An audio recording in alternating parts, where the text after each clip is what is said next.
ಅಮ್ಮ, ಪೂಜೆ ಪೂರ್ತಿ ಆಯ್ತು. ಪೂಜೆ ಮುಗಿಯೋಷ್ಟರಲ್ಲಿ ಮುತ್ತೈದ್ಯರು ಬರ್ತಾರೆ ಅಂತ ಹೇಳಿದ್ರಿ. ಒಬ್ರು ಕೂಡ ಬಂದಿಲ್ಲ. ಅವ್ರನ್ನ ಕರಿತೀರಾ? ಇಲ್ಲ ಬೇರೆ ಯಾರಾದ್ರೂ ಬರ್ಬೇಕಿತ್ತಾ? ಬಾಗಿನ ಬೇಗ ಕೊಟ್ಬಿಡ್ಬೇಕು. ರಾಹುಕಾಲ ಬರೋದ್ರೊಳಗೆ ಆ ಕೆಲಸ ಆದ್ರೆ ಶುಭ ಆಗುತ್ತೆ, ಇಲ್ಲ ಅಂದ್ರೆ ಅಶುಭ ಆಗುತ್ತಮ್ಮ.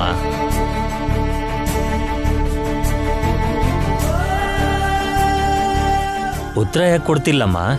ಏನೂ ಅರ್ಥ ಆಗ್ತಿಲ್ಲ ಪುರೋಹಿತ್ರೆ. ಸ್ವಂತದವರ ಪ್ರೀತಿಗೆ ದೂರ ಆಗಿರೋ ಜೋಡಿ ನಾವು.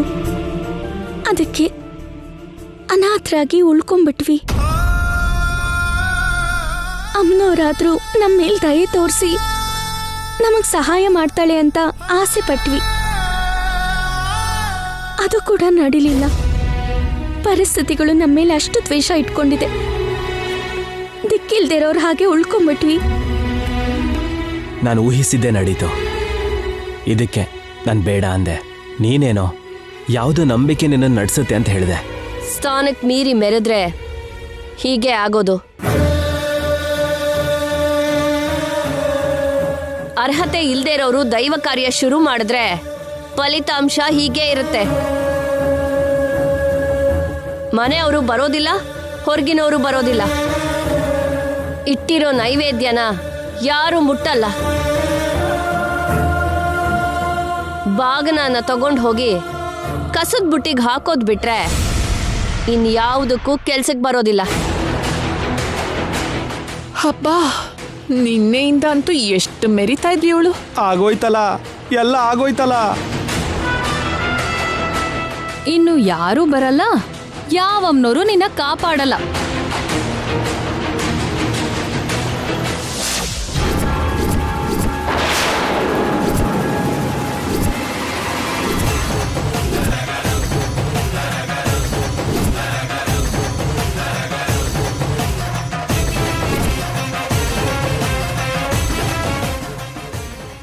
ಇಳಿರಿ ಇಳಿರಿ.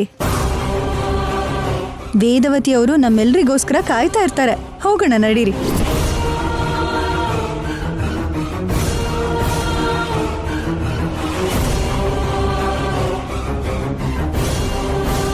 ನೀವು ಸೂಪರ್ ಅತ್ತೆ. ಮೊದಲನೇ ಸಲ ತುಂಬಾ ಸ್ಟ್ರಾಂಗ್ ಆಗಿ ನಿಂತಿದ್ದೀರಾ. ಹೌದು ಅತ್ತೆ, ನೀವ್ ಕೊಟ್ಟಿರೋ ಮಾತ್ ಮೇಲೆ ನಿಲ್ತೀರಾ. ಯಾವಾಗ್ಲೂ ಹೀಗೆ ಇರಿ. ಪಕ್ಕದ ಮನೆಯವ್ರಿಗೆ ಇಂಥದ್ದು 4 ಏಟು ಬಿತ್ತು ಅಂದರೆ ದಾರಿಗೆ ಬರ್ತಾರೆ, ನಮ್ಮ ತಂಟೆಗೆ ಬರದೇ ಇರ್ತಾರೆ. ನಿಮಗೂ ಏನೋ ಸಮಸ್ಯೆ ಇದೆ ಅಂತ ಇನ್ನು ಮುತ್ತೈದ್ಯರು ಬರಲ್ಲ ಅಂತ ಅರ್ಥ ಆಗ್ತಿದೆ. ನೀನು ವ್ರತ ಮಾಡಿದೀಯಾ, ಆದರೆ ಫಲಿತಾಂಶ ಇಲ್ಲ. ಇನ್ನು ನಾನು ಹೊರಡ್ತೀನಿ.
ಹಳ್ಳಿಯಿಂದ ಗ್ಯಾಂಗ್ ಕರ್ಕೊಂಡು ಬಂದಿದ್ದಾಳೆ ಅಲ್ವಾ?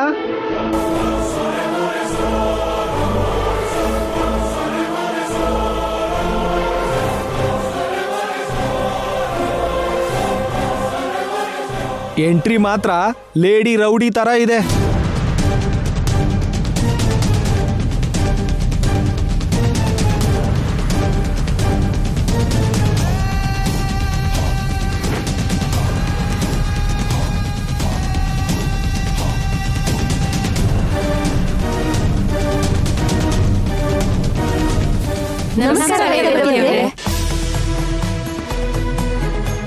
ಎಲ್ರೂ ಚೆನ್ನಾಗಿದ್ದೀರಾ? ಇಲ್ಲಿವರೆಗೂ ಚೆನ್ನಾಗೇ ಇದ್ವಿ. ನೀವೇನು ಇದ್ದಕ್ಕಿದ್ದ ಹಾಗೆ ಬಂದ್ಬಿಟ್ರಿ? ನಾನೇ ಕರ್ಕೊಂಡ್ ಬಂದೆ ಅಂತ ಹೇಳ್ದೆ ಅಲ್ವಾ? ಯಾಕೆ ಕರ್ಕೊಂಡು ಬಂದೆ? ಅದೇನ್ರಿ ಹಾಗಂತಿದ್ದೀರಾ, ಏನು ಗೊತ್ತಿಲ್ದಿರೋ ಹಾಗೆ? ಇವತ್ತು ವ್ರತಕ್ಕೆ ನಮ್ ಹಳ್ಳಿಯವ್ರು ಬಂದ್ರೆ ಚೆನ್ನಾಗಿರುತ್ತೆ ಅಂತ ನೀವೇ ಅಲ್ವಾ ಹೇಳಿದ್ದು?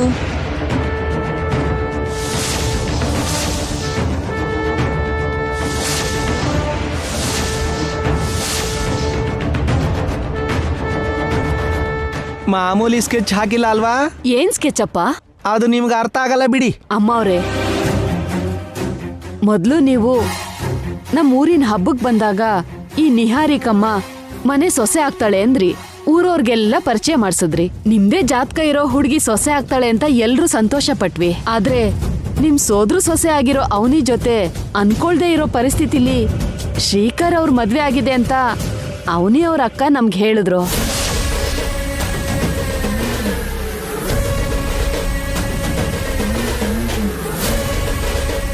ಅವನಿ ಮೊದಲನೇ ಸಲ ವ್ರತ ಮಾಡ್ತಿದ್ದಾರೆ. ನಮ್ಮ ಹಳ್ಳಿಯವರೆಲ್ಲ ಸ್ವಲ್ಪ ಜನ ಬಂದು ಬಾಗಿನ ತಗೊಂಡ್ರೆ ಚೆನ್ನಾಗಿರುತ್ತೆ ಅಂತ ನೀವು ಹೇಳಿದ್ರಂತೆ. ಆ ವಿಷಯ ಕೂಡ ಹೇಳಿದ್ರು. ಎಲ್ರನ್ನೂ ಅವಸರದಲ್ಲೇ ಹೊರಡಿಸಿ ಆಕಾಶದಲ್ಲೇ ಕರ್ಕೊಂಡ್ ಬಂದ್ಲು. ಆಕಾಶದಲ್ಲಿ ಅಂದ್ರೆ ಹೆಲಿಕಾಪ್ಟರ್ ಕರ್ಕೊಂಡ್ ಬಂದ್ಲಾ? ಅಲ್ಲಪ್ಪ, ಮತ್ತೆ ಆಟೋನಲ್ಲಿ.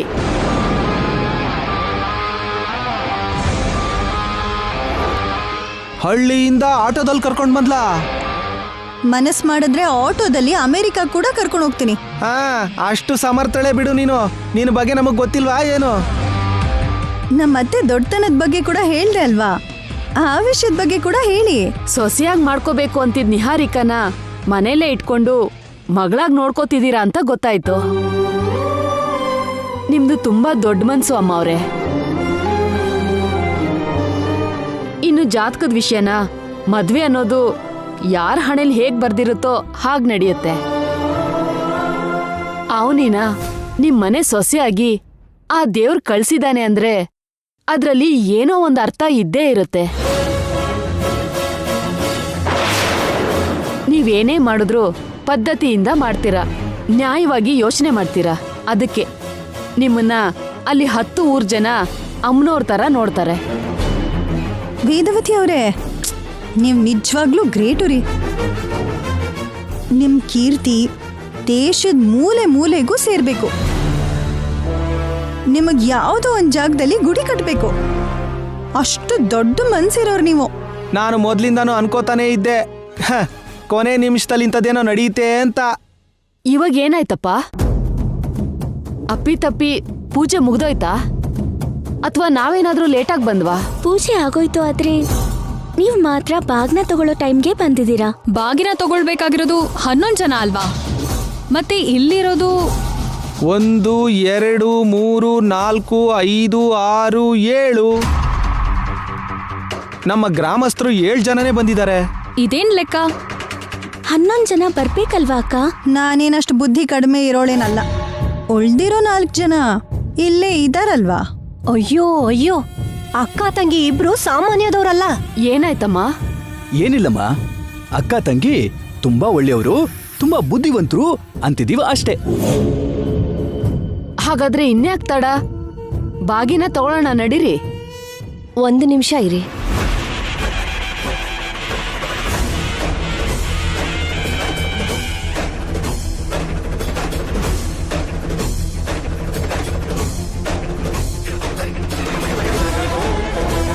ನಿನ್ ಹತ್ರ ಮಾತಾಡ್ಬೇಕು, ಬಾ.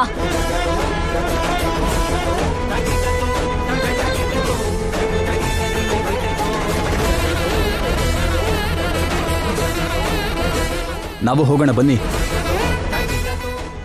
ಏನಮ್ಮ ಎಲ್ಲ ವಿಚಿತ್ರವಾಗಿದೆ? ನೀವು ನೋಡಿದ್ರೆ ವೇದವತಿ ಅವರೇ ಕರ್ಕೊಂಡ್ ಬರೋಕ್ ಹೇಳಿದ್ರು ಅಂತ ಹೇಳಿದ್ರಿ. ವೇದವತಿ ಅವ್ರ ಮುಖದಲ್ಲಾಗ್ಲಿ ಮನೆಯವ್ರ ಮುಖದಲ್ಲಾಗ್ಲಿ ಸಂತೋಷನೇ ಕಾಣಿಸ್ತಿಲ್ಲ. ನಿಮ್ಮೆಲ್ರನ್ನ ಸಡನ್ ಆಗಿ ನೋಡಿ ಶಾಕ್ ಆಗಿದ್ದಾರೆ ಬಿಡಿ. ಏನ್ ಅನ್ಕೋತಿದ್ರಾ ನಿಮಗ್ ನೀವು? ನಮ್ಮ ಮನೆ ಮರ್ಯಾದೆನ ಇನ್ನೂ ತೆಗಿಬೇಕು ಅಂತಿದ್ದೀರಾ? ಅವನಿ ಮರ್ಯಾದೆ ಕಾಪಾಡೋ ಕೆಲಸ ಮಾಡ್ತಾಳೆ ಹೊರತು ಮರ್ಯಾದೆ ಹೋಗೋ ಕೆಲಸ ಯಾವತ್ತೂ ಮಾಡಲ್ಲ. ಏಯ್, ಹಾಗಂತ ನಿನ್ನ ಹೆಂಡತಿ ನೋಡಿದ್ರೆ ಸರಿ ಹೋಗಲ್ಲ. ಮಾತುಗೂ ಮಾಡೋ ಕೆಲ್ಸಕ್ಕೂ ಸಂಬಂಧ ಇಲ್ಲ. ನಿಮ್ಮಿಬ್ಬರನ್ನು ದೂರ ಇಟ್ಟಿದೀವಿ ನಾವು ದ್ವೇಷದಲ್ಲಿ ತಾನೇ ಹೀಗೆ ಮಾಡ್ತಿರೋದು. ಇಷ್ಟು ಮೋಸ ಮಾಡ್ತೀರಾ ಅನ್ಕೊಂಡಿರ್ಲಿಲ್ಲ. ನಾನೇನ್ ಮೋಸ ಮಾಡಿಲ್ಲ. ಊರ್ನವ್ರನ್ನ ಕರ್ಸ್ಕೊಂಡಿದ್ಯಾ, ಅದು ಮೋಸ ಅಲ್ವಾ? ನಿಮ್ಮ ಅಕ್ಕನ್ಗೆ ಏನೇನೋ ಹೇಳಿ ಹಳ್ಳಿಗೆ ಕಳ್ಸಿ ಅವ್ರನ್ನ ಕರ್ಸಿದ್ದು ನೀನೇ ಅಲ್ವಾ? ಹೌದು. ಅಯ್ಯೋ ಅಯ್ಯೋ ಅಯ್ಯೋ, ಎಂಥ ಡ್ರಾಮಾ ಆಡಿದ್ದೀರಾ. ಇರೋ ವಿಷಯನೇ ಹೇಳಿದ್ಲು ಅಲ್ವಾ, ಇದ್ರಲ್ಲಿ ಡ್ರಾಮಾ ಏನಿದೆ? ಹಳ್ಳಿಯವ್ರಿಗೆಲ್ಲ ಅವನಿನೇ ನಿನ್ನ ಹೆಂಡತಿ ಅಂತ ತುಂಬಾ ಚೆನ್ನಾಗಿ ಪ್ರಚಾರ ಮಾಡಿದ್ಯಂತೆ. ಅದೇನಾದ್ರೂ ಕಳ್ತನನ ದರೋಡೆನಾ? ಅದಕ್ಕಿಂತ ಹೀನಾಯ ಮರ್ಯಾದೆ ಹೋಯ್ತು. ಮರ್ಯಾದೆ ಹೋಗೋ ಕೆಲ್ಸ ನೀವ್ ಯಾವತ್ತೂ ಮಾಡಿಲ್ವಾ? ನಮಗೆ ಎದುರುತ್ತರ ಕೊಡೋಷ್ಟು ದೊಡ್ಡೋಳಾಗೋದ್ಯಾ ನೀನು? ನಿಮ್ ಕಡೆ ಬೆರಳೆತ್ತಿ ತೋರ್ಸಿದ್ದಕ್ಕೆ ನಿಮಗ್ ಪೌರುಷ ಬಂದ್ಬಿಡ್ತಾ? ಮುಗೀತು, ಎಲ್ಲ ಮುಗೀತು. ಅಕ್ಕ ತಂಗಿ ಸೇರ್ಕೊಂಡು ನಮ್ಮನ್ನ ಬೀದಿಗೆ ತರ್ಬೇಕು ಅಂತ ನೋಡ್ತಿದ್ದಾರೆ. ಮನೆಯವ್ರು ಬರಲ್ಲ ಅಂದ್ವಿ ಅಂತ, ಅಕ್ಕಪಕ್ಕದವ್ರು ಬರಲ್ಲ ಅಂದ್ರು ಅಂತ ಇಂಥ ಮಟ್ಟ ಕೇಳಿದ್ಯಾ? ಯಾರು ಹೇಳ್ತಿರೋದು? ನೀವಾ ನಾನಾ? ಬಾಯ್ನ ಮಿತಿಯಲ್ಲಿಟ್ಕೊಂಡ್ ಮಾತಾಡು. ನೀನು ನಿನ್ ಮಿತಿ ನೋಡ್ಕೊಂಡ್ ಮಾತಾಡು. ಏನ್ ಜಾಸ್ತಿ ಮಾತಾಡ್ತಿದ್ಯಾ? ನಿಮ್ ಮಗಳು ಸೊಸೆ ಈ ನಿಹಾರಿಕಾ ಮಾಡಿದ್ದು ಕಡಿಮೆ ಕೆಲ್ಸನಾ? ಕಾಲೋನಿನಲ್ಲಿ ಮನೆ ಮನೆಗೂ ಹೋಗಿ ಅವನೇ ಬಂದು ವ್ರತಕ್ ಕರೆದ್ರೆ ಬರ್ಬೇಡಿ ಅಂತ ಹೇಳಿ ಬೆದರಿಕೆ ಹಾಕಿಲ್ವಾ?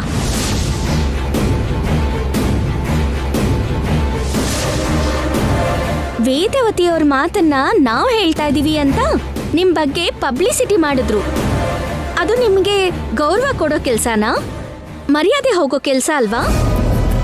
ಹೋರಾಡೋದು ಅಂದ್ರೆ ಗಟ್ಟಿಯಾಗಿ ನೀತಿಯಾಗಿ ಮಾಡ್ಬೇಕಾಗಿರೋದು, ಕೆಳಮಟ್ಟಕ್ಕೆ ಇಳಿಬಾರ್ದು.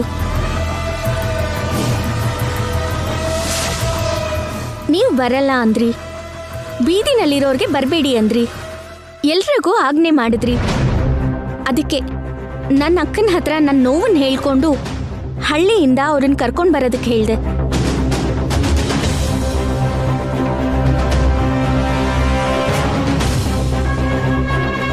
ನಾನ್ ಮಾಡ್ತಾ ಇರೋ ವ್ರತ ಗರ್ವಕ್ಕೋಸ್ಕರ ಅಲ್ಲ,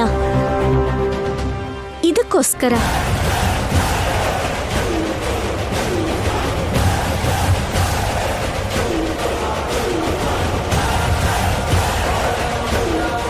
ತಾಳಿ 100 ಕಾಲ ಚೆನ್ನಾಗಿರ್ಬೇಕು, ನಿಮ್ ಗಂಡ ಕ್ಷೇಮವಾಗಿರ್ಬೇಕು ಅಂತ ನಿಮಗನ್ಸಲ್ವಾ? ನೀವು ವ್ರತನ್ ಮಾಡೋದಿಲ್ವಾ? ನಿಮ್ಗೊಂದ್ ನ್ಯಾಯ, ನನಗೊಂದ್ ನ್ಯಾಯನಾ? ತಗ್ಗಿ ಬಗ್ಗಿ ನಡೀತಿದ್ರೆ ತಲೆ ಮೇಲ್ ಕಾಲಿಟ್ಟು ಪಾತಾಳಕ್ ತುಳಿಬೇಕು ಅನ್ಕೊಂತಾ ಇದ್ದೀರಾ?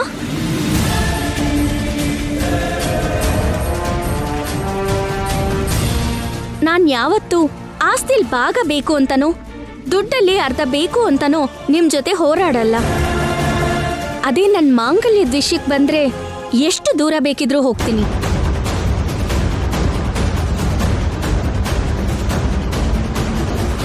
ಮೋಸ, ನಂಬಿಕೆ ದ್ರೋಹ ಮಾಡ್ಬೇಕು ಅನ್ನೋ ಉದ್ದೇಶ ಇರೋಳೆ ಆದ್ರೆ ಇನ್ನೂ ಏನೇನೋ ಮಾಡ್ಬೇಕು. ನೀವ್ ಯಾರು ನನ್ನ ತಡೆಯೋಕ್ಕಾಗಲ್ಲ. ನಮ್ ಮರ್ಯಾದೆ ತೆಗ್ದಿದ್ದು ಸಾಲ್ದೆ ಪೊಗ್ರಲ್ ಮಾತಾಡ್ತಿದ್ಯಾ? ಮರ್ಯಾದೆ ಮರ್ಯಾದೆ ಅಂತಿದ್ದೀರಾ, ಸರಿ, ಆ ಮರ್ಯಾದೆ ಬಗ್ಗೆನೇ ಮಾತಾಡೋಣ. ಮುಂದೆ ಬರೋ ಹಬ್ಬಗಳು, ಉತ್ಸವಗಳು, ಜಾತ್ರೆ ಊರಲ್ಲಿ ಅದ್ದೂರಿಯಾಗಿ ನಡೆಯುತ್ತೆ. ನಿಮ್ಮನ್ನು ಕರೀತಾರೆ, ಎಲ್ಲರೂ ಹೋಗ್ತೀರಾ.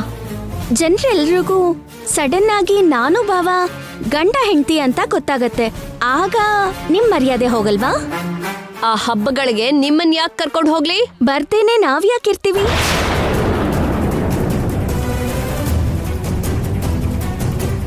ಸರಿ, ನೀವು ಬರಕ್ ಬಿಡ್ಲಿಲ್ಲ ಅಂತ ಅನ್ಕೊಳ್ಳೋಣ. ಇವಾಗ ಬಂದಿರೋ ಜನಕ್ಕೆ ವಿಷಯ ಗೊತ್ತಾಗಿದೆ. ಊರವರಿಗೆಲ್ಲ ಗೊತ್ತಾಗೋದಕ್ಕೆ ಇವ್ರು ಸಾಕಾಗಲ್ವಾ? ನಿಜ ಅಲ್ಲಿ ಬಯಲಾಗಲ್ವಾ? ನಿಮಗೆ ಅರ್ಥ ಮಾಡ್ಕೊಳ್ಳೋದಕ್ಕಾಗ್ತಿಲ್ಲ ಅಷ್ಟೇ. ಅವನಿ ಮಾಡಿರೋ ಕೆಲ್ಸದಿಂದಾನೇ ನಿಮ್ ಗೌರವ ಉಳಿಯುತ್ತೆ. ಸೊಸೆ ಕೊಟ್ಟಿರೋ ಅಷ್ಟೇ ಮರ್ಯಾದೆನ ನಿಹಾರಿಕಾಗೂ ಕೊಟ್ಟಿದ್ದೀರಾ ಅಂತ ನಿಮ್ ಬಗ್ಗೆ ಹೇಳ್ಕೊಳ್ತಿದ್ದಾರೆ. ಅದು ಮರ್ಯಾದೆ ಅಲ್ವಾ? 5 ನಿಮಿಷ ಅವಕಾಶ ಕೊಟ್ರೆ ಎಲ್ಲರನ್ನೂ ನಿನ್ ಬಲೆಗೆ ಬೀಳಿಸ್ಕೋತೀಯ. ಅದು ನಿನ್ ಟ್ಯಾಲೆಂಟ್. 7 ಜನನ್ ಯಾಕೆ ಕರ್ಸ್ಕೊಂಡೆ? 11 ಜನನ್ ಕರ್ಸ್ಕೋಬೇಕಾಗಿತ್ತಲ್ವಾ? ನಾನು 11 ಜನನ್ನೇ ಕರ್ಕೊಂಬರೋದಕ್ಕೆ ಹೇಳಿದ್ದು. ನಮ್ಮ ಅಕ್ಕ ಹಾಗೆ ನಿರ್ಧಾರ ಮಾಡಿದಾಳೆ. ಅದು ನಿನ್ ಪ್ಲಾನ್ ಅಲ್ಲ ಅಂದ್ರೆ ನಾವ್ಯಾರು ನಂಬಲ್ಲ. ಎಲ್ಲ ನೀನೇ ಮಾಡಿದ್ಯಾ, ಎಲ್ಲ ಬೇಕು ಅಂತಾನೆ ಮಾಡಿದ್ಯಾ. ಈಗ ಈ ಡಿಸ್ಕಷನ್ ಎಲ್ಲ ಯಾಕೆ? ನಾನು ಅವ್ರ ಹತ್ರ ಹೋಗಿ ಇರೋದು ಇದ್ದ ಹಾಗೆ ಹೇಳ್ತೀನಿ.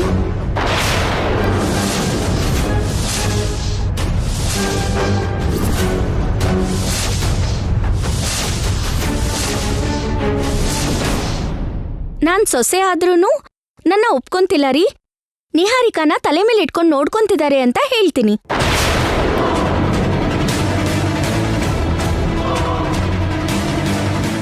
ವ್ರತ ಅಸಂಪೂರ್ಣವಾಗಿ ಮುಗ್ದೋದ್ರೆ ಮುಗ್ದೋಗತ್ತೆ ಬಿಡಿ. ಬಾಗ್ನ ಕೊಡ್ಲಿಲ್ಲ ಅಂದ್ರೆ ಫಲಿತಾಂಶ ಸಿಗದೆ ಹೋದ್ರೆ ಹೋಗ್ಲಿ. ನಾನಂತೂ ಮನೆ ರಾಮಾಯಣನೆಲ್ಲ ಹೇಳ್ಬಿಡ್ತೀನಿ.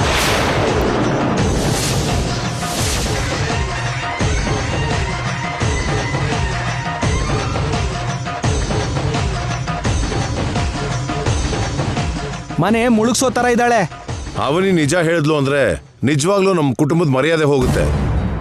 ಹಳ್ಳಿಲಿ ನಮ್ಮ ಬಗ್ಗೆ ತುಂಬಾ ಕೆಟ್ಟದಾಗಿ ಮಾತಾಡ್ಕೊಂತಾರೆ ವೇದ. ಅವನಿನ ತಡೆಯೋದೇ ಒಳ್ಳೇದು. ಹೇಗ್ ಬ್ಲ್ಯಾಕ್ ಮೇಲ್ ಮಾಡ್ತಿದ್ದಾಳೆ ಅಂತ ನೋಡಿ. ಏನಾಯ್ತು? ಇಷ್ಟೊತ್ತು ಮೀಟಿಂಗ್ ಯಾಕೆ? ಇಲ್ಲಿ ಪುರೋಹಿತರು ರಾಹುಕಾಲ ಬರುತ್ತೆ ಅಂತಿದ್ದಾರೆ. ಬೇಗ ಬಾಗಿನ ಕೊಡ್ಬೇಕು. ಏನಾದ್ರೂ ಸಮಸ್ಯೆನಾ? ಹೇಳಮ್ಮ. ನಮ್ಮ ಅಕ್ಕ ಕರೆದ ತಕ್ಷಣ ನೀವೆಲ್ಲರೂ ಬಂದಿದ್ದಕ್ಕೆ ತುಂಬಾ ಸಂತೋಷ. ನಮ್ಮ ಅತ್ತೆಯವ್ರ ಬಗ್ಗೆ ಕೂಡ ನೀವು ತುಂಬಾನೇ ಹೊಗಳಿದ್ರಿ, ಅದಕ್ಕೂ ಸಂತೋಷ ಆಯ್ತು.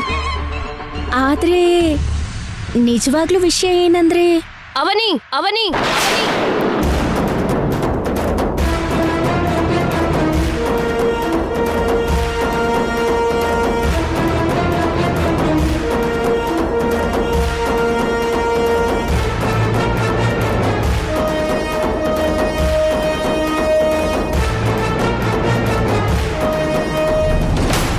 ಏನಾಯ್ತಮ್ಮ?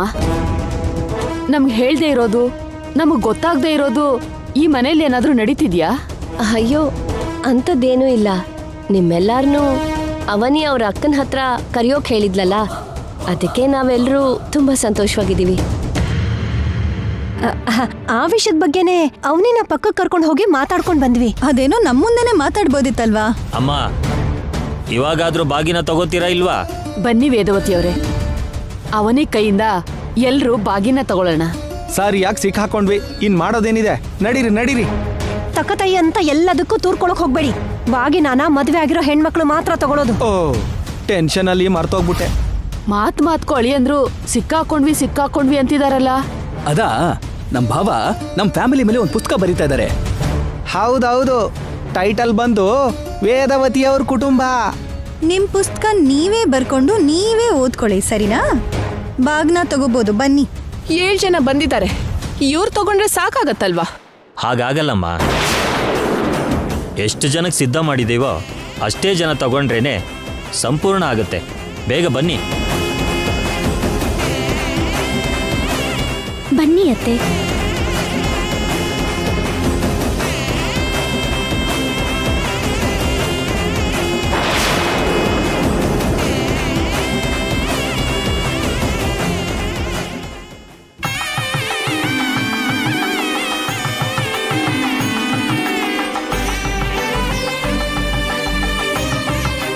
ಬಾವಾ, ಈ ಕಡೆ ಬಾ. ಅತ್ತೆ ಆಶೀರ್ವಾದ ತಗೊಳ್ಳೋಣ.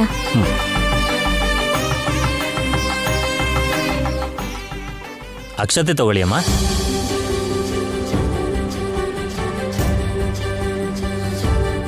ನೂರು ಕಾಲ ಚೆನ್ನಾಗಿರಿ. ನಿನ್ನ ಆಶೀರ್ವಾದಕ್ಕೋಸ್ಕರ ಕಾಯ್ತಾ ಇದ್ವಿ. ಥ್ಯಾಂಕ್ಸ್ ಅಮ್ಮ. ನನ್ನ ಪೂಜೆಗೆ ಪ್ರತಿಫಲ ಸಿಕ್ತು ಅತ್ತೆ. ಅಮ್ಮನವ್ರ ಅನುಗ್ರಹ ನನಗಿದ್ದಿದ್ದಕ್ಕೆ ಯಾವ ದುಷ್ಟಗ್ರಹನೂ ನನ್ನನ್ನು ತಡೆಯೋದಕ್ಕಾಗ್ಲಿಲ್ಲ.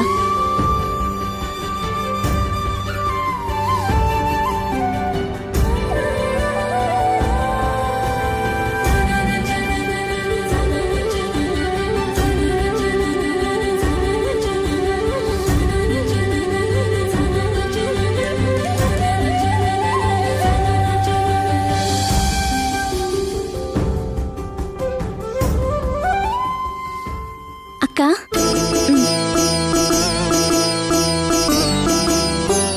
ತಗೋ.